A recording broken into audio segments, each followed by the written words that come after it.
Captain Alex Reed stood tall as the blue light of the transport beam faded around him. His black uniform, with the silver Earth emblem on the shoulder, looked plain next to the colorful robes of the alien diplomats in the massive hall. The Galactic Council's meeting chamber was a huge dome, with seats rising in circles like a giant bowl. Representatives from hundreds of worlds filled the seats, their voices a mix of clicks, whistles, and words that the universal translators turned into a soft buzz. "Earth diplomat, step forward," boomed a voice from the center platform. Alex walked to the small circle marked on the floor. His boots made soft sounds on the shiny stone. The Grand Arbiter, Thos, looked down at him from a high seat. Thos had 4 eyes and skin like old tree bark. He had ruled the council for over 200 years. "Captain Reed, you have been called here to receive important news," said Thos. "The council has made a decision about Earth's place in our galactic family." Alex nodded politely. Earth is honored to be recognized by the council. He kept his face calm, but felt nervous. Earth had only been part of the galactic community for 30 years. They were still learning the rules of space politics. The 3 members of Alex's team waited quietly behind him. Jack, his security officer, stood with his hand near his stunner. Dr. Maria, their science expert, recorded everything with her datapad. Tom, the assistant diplomat, watched the alien faces in the crowd, trying to read their moods. Thos raised all 4 of his hands for silence. The council has decided that Earth must now pay the standard tribute required of all new members. Alex blinked in surprise. This was the first he had heard of any tribute.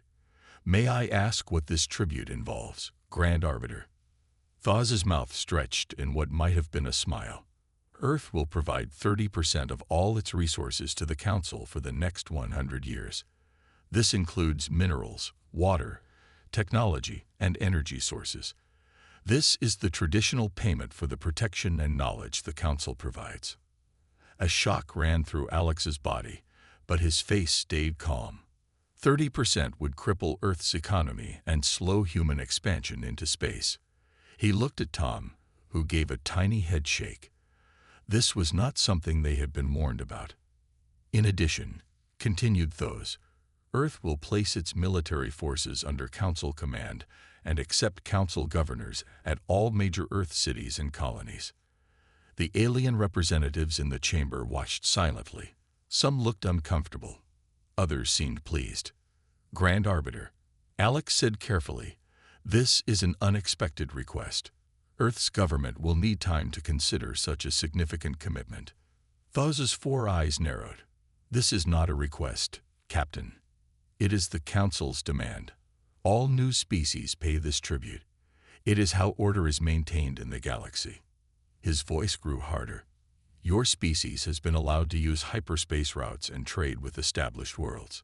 Now you will pay for these privileges." Alex kept his breathing steady. "We will need 48 hours to consult with our government." Thos waved a dismissive hand.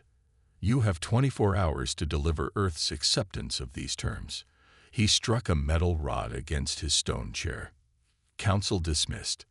As the aliens filed out of the chamber, Alex gathered his team in a tight circle. "Did anyone know about this tribute?" he asked quietly. They all shook their heads. "Something isn't right," said Maria. "In all my research on Council protocols, I never found any mention of this kind of tribute." Tom frowned. "I've talked with diplomats from the Relaxi and Ventari worlds. They never paid anything like this." "We need to dig deeper," Alex said. "Jack, secure our communications. Maria, search the archives. Tom, talk to your contacts among the other species." He looked up at the empty seat where Thos had been. "We have 24 hours to figure out what's really going on." The Earth embassy on the Council station was small but secure. Alex paced the main room while his team worked. Screens filled the walls with data and images. "Maria, what have you found?" Alex asked. Maria looked up from her datapad. "I've searched records for the last 200 years.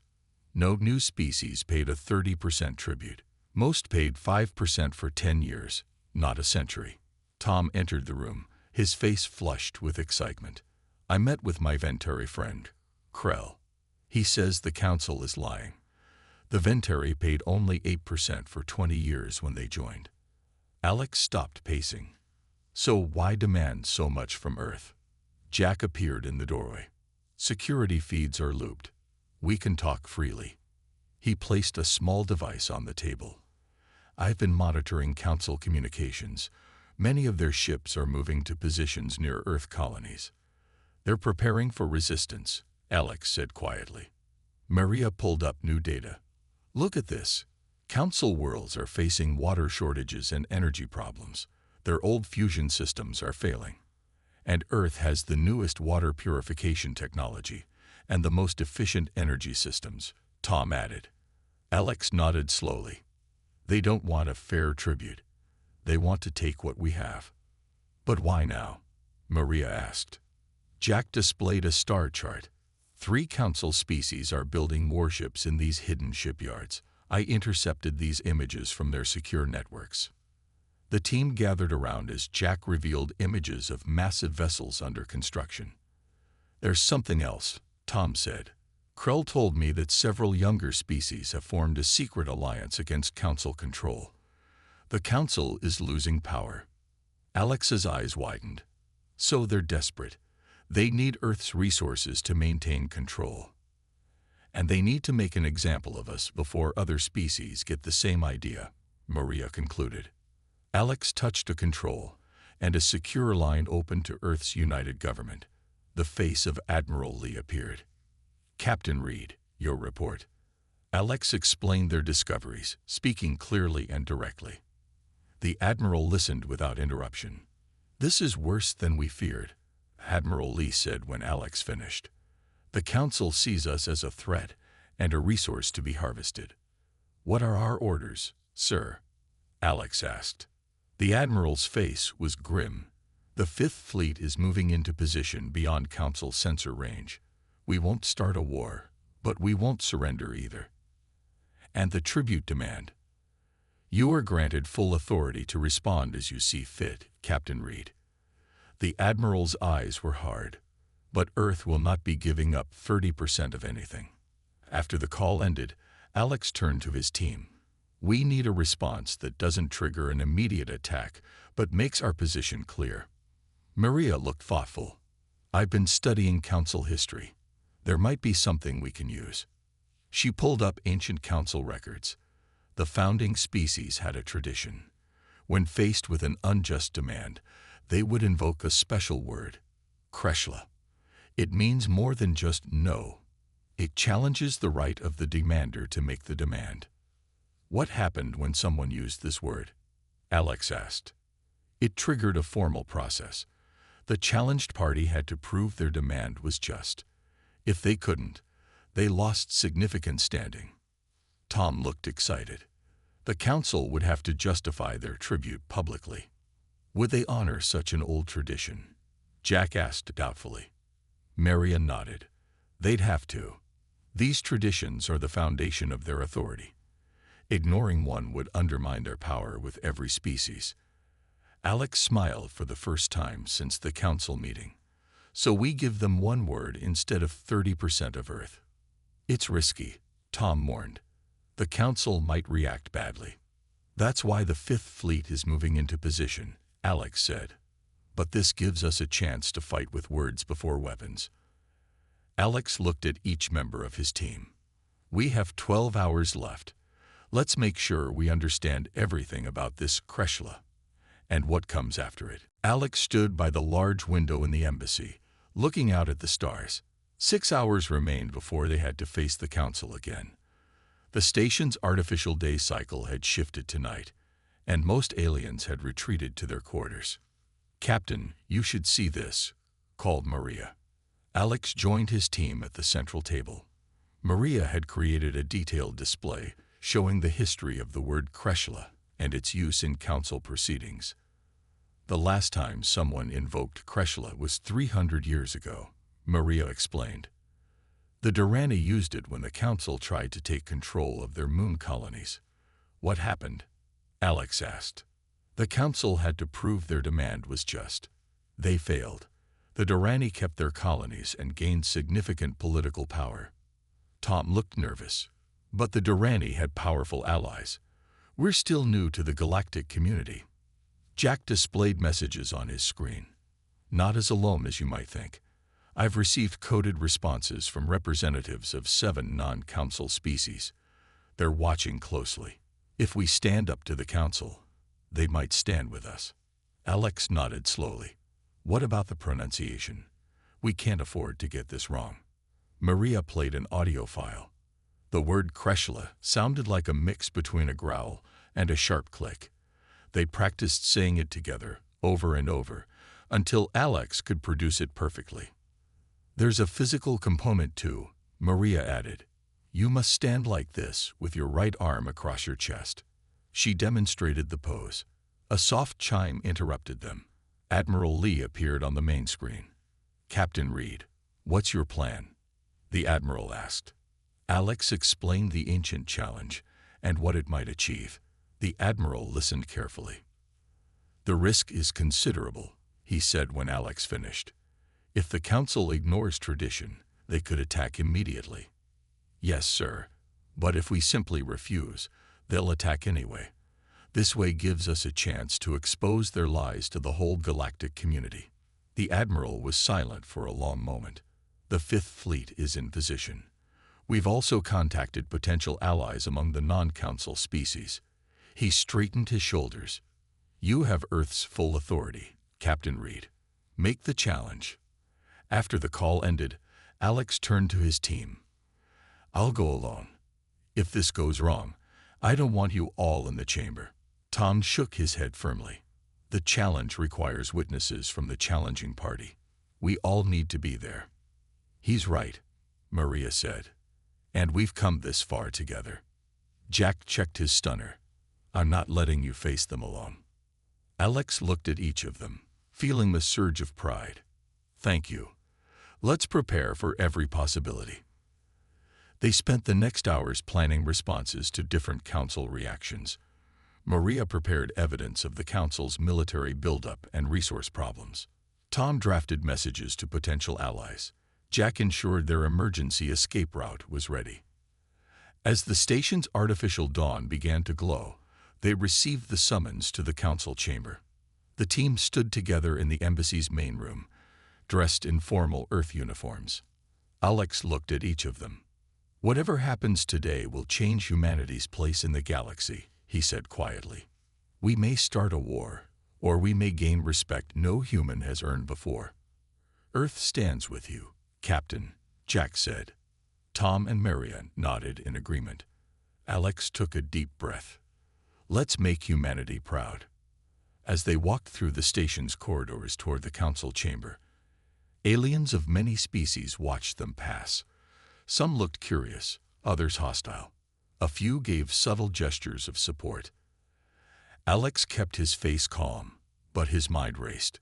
One word, one ancient challenge. The future of Earth might depend on how he delivered it. The massive doors of the council chamber loomed ahead, already open and waiting. The council chamber was filled to capacity. Representatives from hundreds of worlds watched from rising tiers of seats.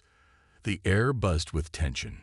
Grand Arbiter Thos sat on his high chair, his 4 eyes fixed on the Earth delegation as they entered. Alex led his team to the central speaking circle. The floor beneath them glowed with soft blue light. Jack, Tom, and Maria stood behind him, faces set and determined. Captain Reed, Thos's voice echoed through the chamber. Has Earth accepted our generous terms? Alex stood tall, his eyes never leaving the Grand Arbiter. I speak for Earth and all human colonies. A hush fell over the chamber. Even the translators seemed to pause, as if sensing the importance of this moment. The Council has demanded 30% of Earth's resources and control of our military. Alex continued, his voice clear and strong. We have investigated this demand thoroughly. Thos shifted in his seat. The terms are not negotiable, human. Your answer should be simple, yes or no. Alex smiled slightly. Indeed, Grand Arbiter, our answer is simple. He moved his right arm across his chest in the ancient gesture Maria had taught him. The movement caught the attention of the older council members, whose postures suddenly stiffened. Alex spoke a single word, his pronunciation perfect. Kreshla.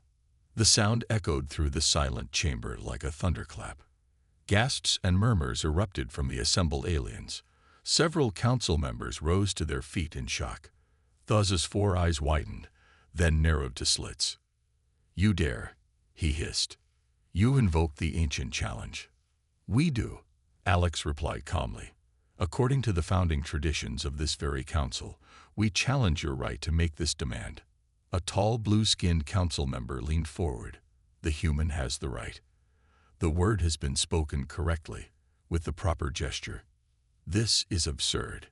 Thaw slammed his fist down. "They are newcomers. They cannot know our ancient ways." "Yet they do," said another council member, her voice thoughtful. "And now the challenge stands."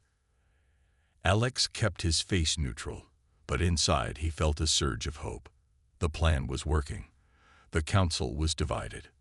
"Under the rules of Kreshla," Alex said, "the council must now prove that its demand is just and based on precedent."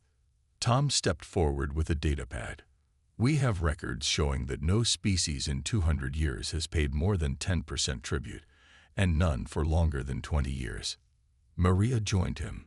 "We also have evidence that council worlds are experiencing resource shortages, particularly in water and energy, precisely the areas where Earth excels." Thaw's rose from his chair, his voice dangerous. "You spy on the council." "We investigated an unjust demand," Alex corrected, "as is our right under Kreshla." Whispers raced through the chamber. Non-council species were leaning forward, watching with intense interest.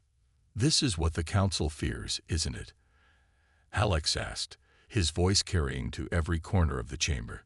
"Not just Earth's resources, but Earth's example. If we refuse to be bullied, others might follow." Jack displayed images of the secret council shipyards. "These military preparations suggest you were expecting resistance.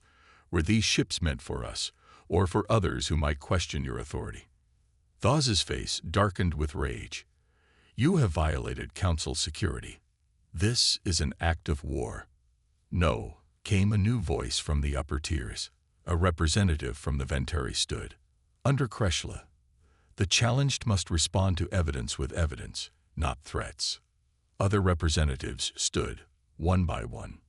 The Durani, the Relaxi, species that had been silent for years in council meetings, now found their voices.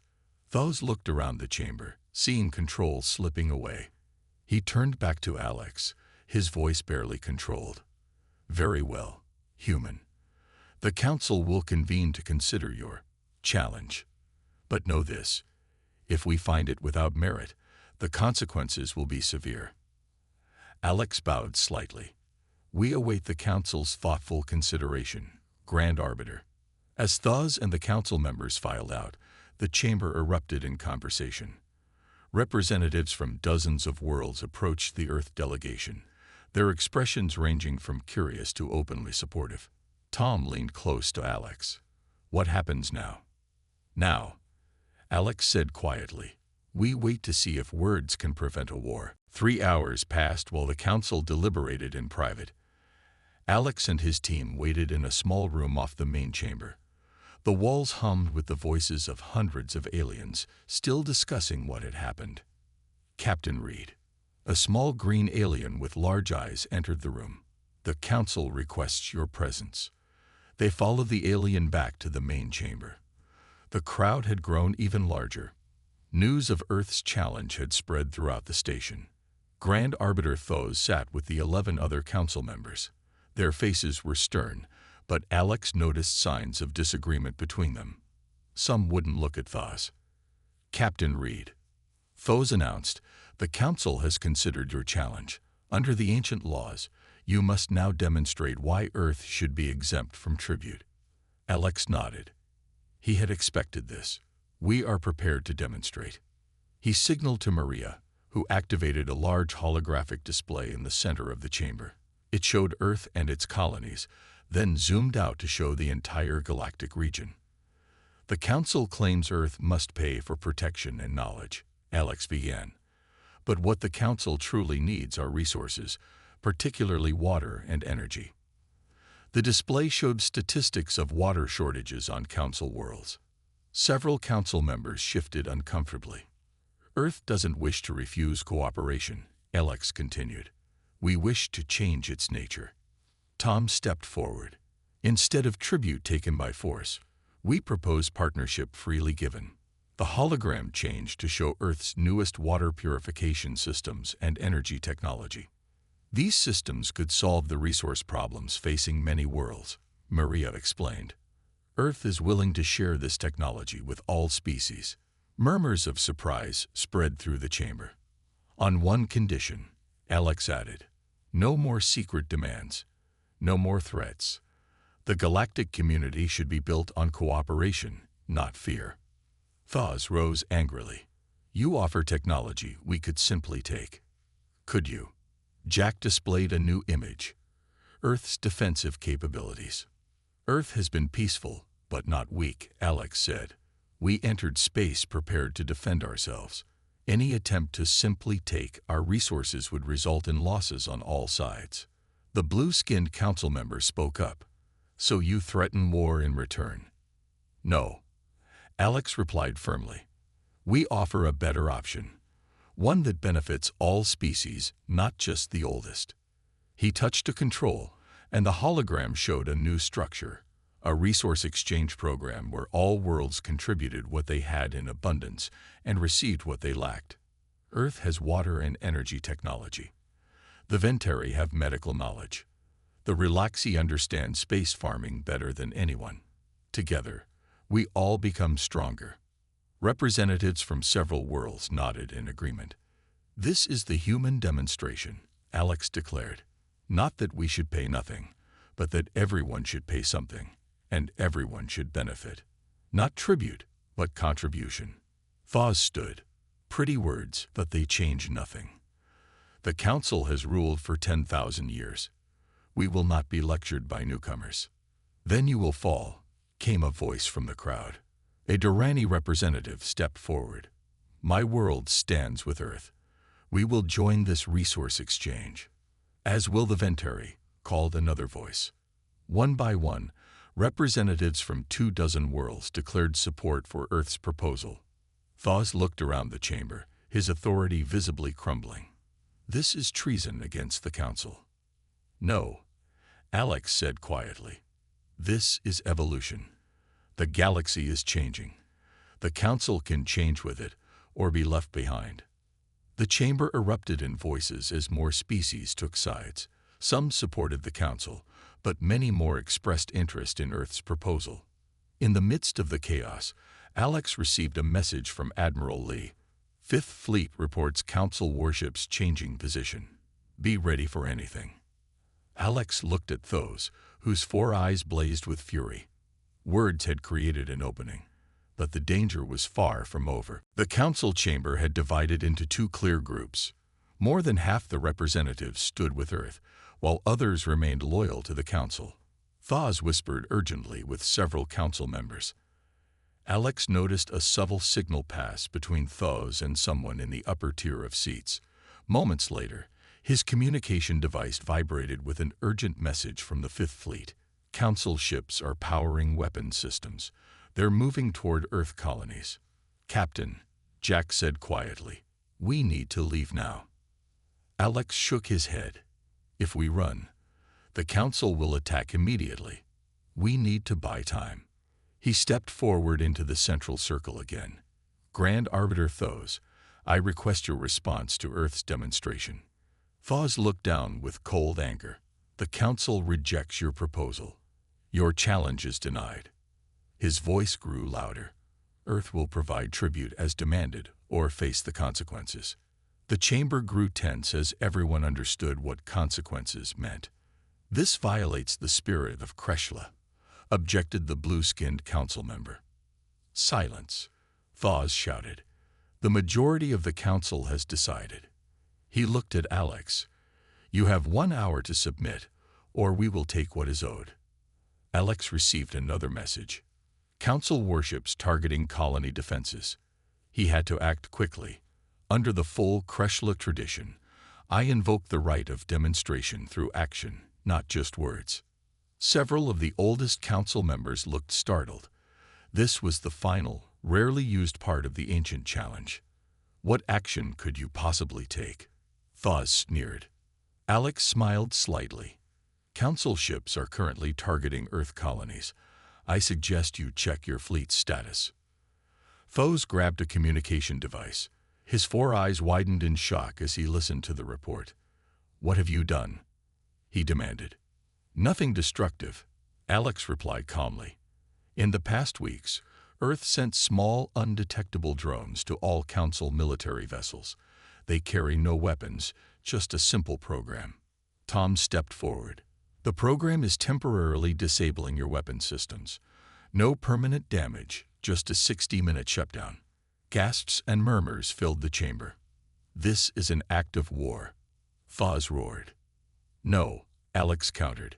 This is a demonstration that force is not the answer. Your ships are unharmed. Your crews are safe. We could have done much worse, but chose not to. He looked around the chamber. If Earth wanted war, we would have struck when your ships were vulnerable. Instead, we found a way to prevent violence. The Ventari representative stood. The human speaks truth. They could have attacked, but chose peace. And now, Alex continued, while your weapons are offline, I ask all representatives to consider, do you want a galaxy ruled by threats and force, or one built on cooperation and mutual benefit? The chamber erupted in discussion. More species began to move away from the Council's side of the room. Thawes stood rigid with fury. You will regret this humiliation, human, when our weapons return online. Your ships will find themselves surrounded by vessels from 24 worlds, interrupted the Durrani representative, including my own. Reports began flowing in. Ships from non-Council worlds were moving to protective positions around Earth colonies. The tide had turned. 3 Council members suddenly stood and moved away from Thawes. The Council is divided, announced the blue-skinned member. I withdraw support for the tribute demand. As do I, said another. And I, added a third. Thawes watched helplessly as his support crumbled. Half the Council now stood with Earth. This Council has stood for 10,000 years, Thawes said, his voice shaking with rage. You destroy it in a day. Not destroyed, Alex replied. Transformed. The galaxy needs leadership, but not rulers. You can still be part of what comes next. He turned to address the entire chamber. Today marks the beginning of a new approach. Not council rule, but galactic cooperation. The chamber filled with voices of approval as Thawes slumped in his seat, defeated. 6 months after the day that changed the galaxy, Captain Alex Reed stood in a new chamber. Gone was the towering council hall with its high seats for the powerful. This room was circular, with all seats at the same level. Representatives from over 100 worlds filled the seats. Some were former council species. Many were worlds that had never had a voice before. Alex wore his formal Earth uniform, now bearing a new symbol, a galaxy with all stars shining equally bright. The first meeting of the Galactic Cooperative will now begin, announced the meeting leader, a Ventari named Krell, Tom's friend who had first helped them. Alex took his seat between representatives from the Durrani and Relaxi worlds. Across the circle sat former Grand Arbiter Thawes, now simply the representative of his people. Thawes had lost much power but had accepted the new reality with surprising grace after his initial anger faded. Our first order of business, said Krell, is to review the success of the resource exchange program. Maria, now Earth's chief science liaison, displayed holographic charts showing the results of 6 months of cooperation. Water shortages on 12 worlds have been eliminated using Earth's purification systems, she reported. Energy production has increased by 40% on former council worlds. A Relaxi representative stood. and crop yields have improved by 30% on Earth colonies using our farming methods. One by one, representatives reported how sharing rather than taking had benefited all. Thus slowly raised his hand to speak. The room grew quiet. "I was wrong," he said simply. "For 1,000 years, I believed power came from control. The humans showed us a different way." He looked at Alex. "I still don't fully understand you, but your way works better than ours did." Alex nodded respectfully. Coming from Thaz, this was extraordinary. After the meeting, Alex walked with his team through the station's main plaza. Ships from dozens of worlds docked at the new cooperative headquarters. Aliens of all kinds moved freely, trading goods and ideas. "Admiral Lee sends congratulations," Jack said, reading a message. "Earth's government is very pleased with the new arrangements." Tom smiled. "Much better than war." "And better than paying tribute," added Maria. They stopped at a large window overlooking the stars. A memorial had been placed there, displaying a single word in the ancient council language, Kreshla. Beneath it, a small plaque explained, "The word that changed the galaxy."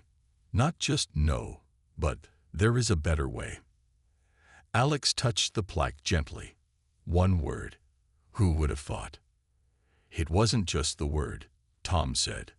"It was having the knowledge to use it properly, and the courage to speak it, and the wisdom to offer a better alternative, not just resistance," added Maria. A group of young aliens approached, students from various worlds. "Are you really Captain Reed?" one asked excitedly. The human who said Kreshlet to the council. Alex smiled.